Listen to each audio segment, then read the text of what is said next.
Hello everyone, welcome to my new blog. দেখতে দেখতে চলে এলো আজ সেই দিন, বাবাই সোনার আজকে ভর্তি হওয়ার ডেট। তো এখন বাজে কিন্তু দুপুর 3টে। আমরা এখন যাব বাবাই সোনার ভর্তি 5টার সময়। কোথায় যাবে সোনা? আর আমি এখন ভয়েস ওভারটা দিচ্ছি হসপিটালে বসে সকালবেলা। তোমার হ্যাঁ, ঠিক আছে, কালকে তো ওটি।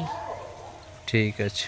আসার পথে একটা প্রবলেমে পড়ে গেছিলাম, গাড়িতে তেল কোথাও পাওয়া যাচ্ছিল না। বাড়ির কাছাকাছি ভরে নিতে পারতাম, কিন্তু ভাবলাম যে না, একটু এগিয়ে যাই তারপরে ভরে নেবো। তো কিছুটা এগিয়ে এসে আর কোনো জায়গাতেই দেখছি পরপর কোথাও এই তেল পাওয়া যাচ্ছে না।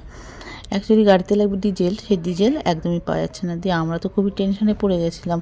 তারপরে যথারীতি আরও অনেকটা দূরে এসে তো একটা জায়গায় কিন্তু তেলটা পেয়েছি। আর দেখো এত জ্যাম লেগে গেছে, তার মধ্যে আমাদের পৌঁছাতে হবে 5টা। এখন অলরেডি 5টা বেজে গেছে। সেটা নিয়ে একটু টেনশানে আছি, কারণ 5টার সময়ই আমাদের পৌঁছাতে বলেছিল এবং তখনই ভর্তি করার কথা।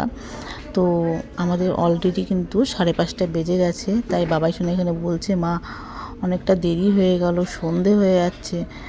তো এটা নিয়ে একটু টেনশানে ছিলাম। তারপরে আবার একটু ফোন করে বললাম যে আমরা রাস্তাতে আছি, তো আমাদের যেতে একটু লেট হচ্ছে, যেহেতু জ্যাম আছে প্রচণ্ড রাস্তাতে, সেই কারণে। তো ওনারা বললো ঠিক আছে, আপনারা আস্তে আস্তে আসুন, অসুবিধার কিছু নেই। A few moments later.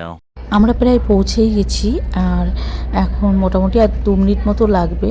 আসলে আমাদের বাড়ির থেকে এটা কিন্তু মোটামুটি 3 ঘন্টা রাস্তা।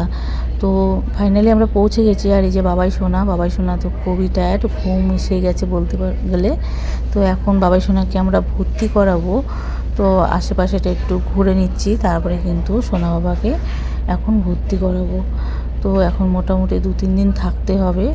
এই যে বাবাই সোনার সব প্রসেসিংগুলো চলছে এখন। তো এগুলো সব কিছু আমাদের ফর্ম ফিল আপ করতে হচ্ছে, তারপরে কিন্তু আমাদের বাবাই সোনাকে বেডে দেবে। তো এখানে বাবাই সোনা ওর বাবার কাছে বসে আছে, কারণ আমাদের আর 2-3 মিনিট মতো লাগবে, তারপর আমরা বেডে যাব। আর এই যে সোনা বাবা এখন ওর বাবাকে ভীষণ আদর করে দিচ্ছে, তার কারণ ওর বাবা কালকে ওটি যখন হবে তখন থাকতে পারবে, তারপর আবার আসতে পারবে না, কারণ ওর বাবারও ডায়ালিসিস আছে জানো, সেই জন্য এখন আসতে পারবে না। আর যেদিন ছুটি হবে সেই দিন বাবাই সোনার সাথে দেখা হবে, সেই কারণে। আর দেখো এসে বাবাই সোনাকে এখন কিন্তু একটা ড্রেস দিয়ে দিয়েছে নার্সিংহোমে, তো সেটাই কিন্তু এখন ওর বাবা ওকে পরাচ্ছে। আর ওর বাবার কাছে ও বেশ ভালোই থাকছে, ভালো থাকে এমনিতেও, বেশিরভাগই ও কিন্তু বাবার সাথে থাকতেই বেশি পছন্দ করে। তো যেহেতু ওর বাবা থাকবে না ওর কাছে, সেই জন্য ওর মনটা একটু খারাপ করছিল। তাই ওকে বোঝানো হচ্ছিল যে আমি তো আছি, অসুবিধা নেই, বাবা আসবে আবার। কি হয়েছে বাবা? কিচ্ছু হবে না, ভয় পাচ্ছ কেন তুমি? কিচ্ছু হবে না, ভয় লাগছে। না না। এই যে বাবুর চ্যানেল করে দিয়েছে, বাবু কিন্তু একটা ফোঁটাও কান্নাকাটি করেনি, চুপচাপ ছিল। আমাদের বাইরে বার করে দিয়েছিল আমাকে সমিতকে, তাই না? আমরা বাইরে বরঞ্চ ভয় পাচ্ছিলাম যে ও কান্নাকাটি করবে কিনা, তারপরে না দেখছি একটু কান্নাকাটি করেনি। আমার শোনা বাবা খুব ভালো। বাবা তুমি ভালো তো? জানি না, জানি না। বাবাই ঘুমোতে হবে, কিন্তু টেনশন কিছু নেবে না, ঠিক আছে? টেনশন নিলেও তোমার অপারেশন হবে, না নিলেও অপারেশন হবে, এটা মাথায় রেখো, ঠিক আছে? তাহলে টেনশন নিয়ে দরকার নেই। সোজা হয়ে বসো একটু, অসুবিধা হলো মাকে বলবো, ঠিক আছে? তোমার কোনো টেনশন নেই, কিচ্ছু নেই, ঠিক আছে? আর আমি নিচে থাকবো, ঠিক আছে? কি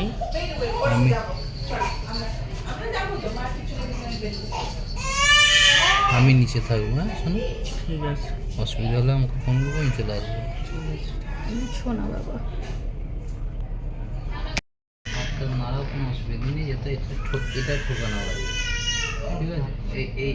এই দুটো এটা ঠোকালেও অসুবিধা নেই, এটা যেন ঠোকানো লাগে, ঠিক আছে? হাতটা নাড়াও, এরকম কবজি টবজি না। সোনা বাবা এখন খাবে। কি কি খাবার দিয়েছে আমরা দেখো তো, বলো। রাইস দিয়েছে, ডাল দিয়েছে, এটা ভেজ সবজি আছে, আর ডিম সেদ্ধ আছে, এগ অয়েল আছে। ইয়ে করো, খোলো সব কিছু।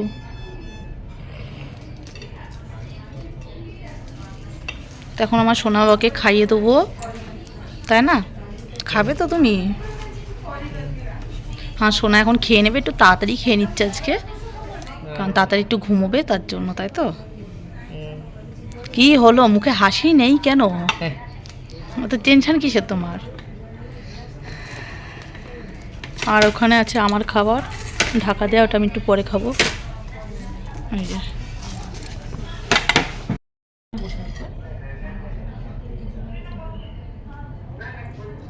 কেমন বাবা, ভালো তো?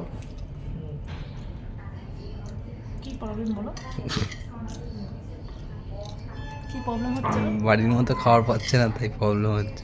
বাড়ির মতন কি হয় সব কিছু? ঠিক আছে, তো চলো বাবার সঙ্গে খাইয়ে দিই, তারপরে বাবার সঙ্গে কী করছে বা আমরা কী করছি তোমাদের সাথে পরে শেয়ার করছি।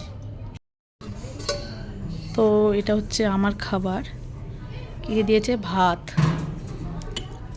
এগুলো সব খুলতে, বাবুর খাবারগুলো সব হালকা হালকা ছিল একদম, যেহেতু বাবু খেয়েছে। তাই তো, বাবু খাওয়া হয়ে গেছে?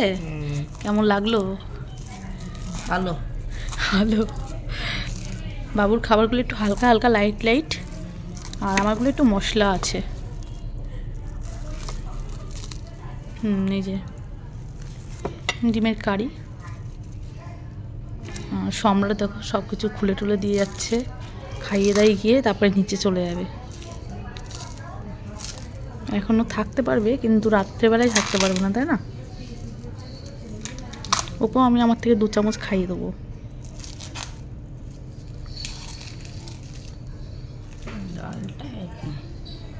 ডালটা মনে হচ্ছে একই ডাল, বাবাইয়ের আমার ডালটা। হ্যাঁ ঠিকই বলেছে শোনা, তোমার আবার একই ডাল। পড়ে যাবে দেখে ইয়ে হয়ে যাচ্ছে।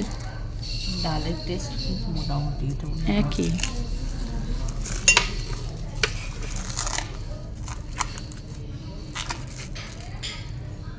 পটল আলুর ঝোল, পটল আলুর তরকারি, তাই তো?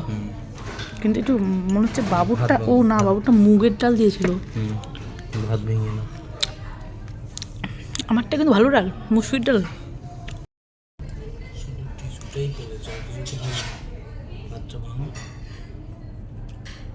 দেবে না এর ভেতরে, তাহলে আমি খেয়ে গেলাম। খাও তুমি পাশে, আমার 3 খেয়ে নিচ্ছি। সম্রাট গিয়ে রাতে কি খাবে আমি জানি না, রাস্তায় গিয়ে কত দিয়ে দাও।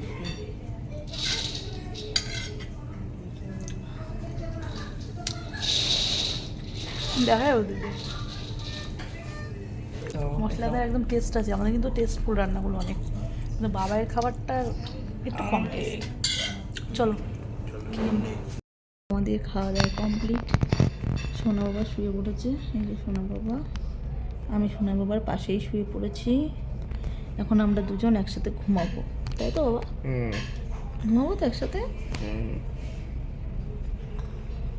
তো আমাদের ঘুম পাচ্ছে, ঘুমাতে তো হবেই একটু পরে। 5টার আগে, ভোর 5টার আগে ওকে খাওয়াতে হবে।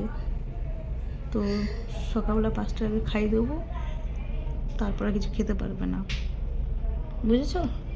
5টার মধ্যে খেয়ে নেবে, তারপরে আর খাওয়া যাবে না কিছু, তারপরে অপারেশন হওয়ার পরে খেতে পারবে।